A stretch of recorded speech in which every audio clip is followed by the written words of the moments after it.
दीनार रहमतुल्लाह अलैह फरमाते हैं, मुझसे कहने लगा पैसे आए तो मैं अय्याश हो गया। रमजान का महीना था, असर के बाद मेरी अम्मा इफ्तारी की तैयारी कर रही थी। मैं गया, मैंने कहा शराब पी हुई, अम्मा रोटी दे। तो अम्मा कहने लगी शर्म कर, शर्म कर, रोजा रखा नहीं तो जिन्होंने रखा है उनका तो ख्याल कर। कहते अम्मा की बात का मुझे गुस्सा लगा। मैं कहा करता हूँ बदनसीब है वो बेटा जिसका बाप उससे बात करते हुए डरता है कि पता नहीं कहां से बोलेगा। बदनसीब नहीं वो बेटा जिसकी माँ उससे बात करते हुए सहम जाती है कि पता नहीं कौन सी बोली बोलेगा। बदनसीब नहीं कि माँ बाप भी जिससे खोल के बात ना कर सके। हजरत मालिक बिन दिनार से कहने लगा, अम्मा ने जब कहा ना शर्म कर तो मुझे गुस्सा आया, मैंने माँ को थप्पड़ मारा और मेरी माँ जलते हुए तंदूर में गिरी।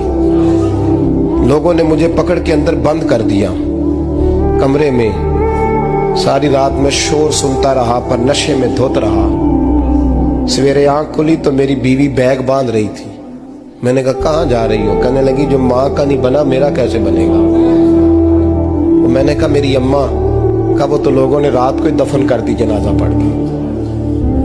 तड़प के कहने लगा मुझे क्यों नहीं बताया? तो कहते हैं लोग कहने लगे तेरी मरती हुई माँ कह गई थी इसे मेरा मुंह ना देखने देना। मेरे जनाजे के करीब ना आए। हजरत मालिक बिन दिनार फरमाते हैं जब उसने ये बात सुनाई तो मैंने भी उसके मुंह पे थप्पड़ मारा। मैंने कहा तो इसी काबिल है। कहते हैं वो रोने लगा, हुजूर दुआ करे अल्लाह मुझसे राजी हो जाए। कहने लगा जब माँ की इंतकाल की खबर मिली तो मैंने कुल्हाड़ी लेके वो हाथ काट दिया जिससे माँ को मारा था। मैंने सारी जायदादें खिरात कर दी।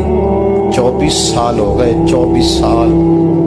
सारी रात नमाज पढ़ता हूँ, रोजा रखता हूँ, हज करता हूँ,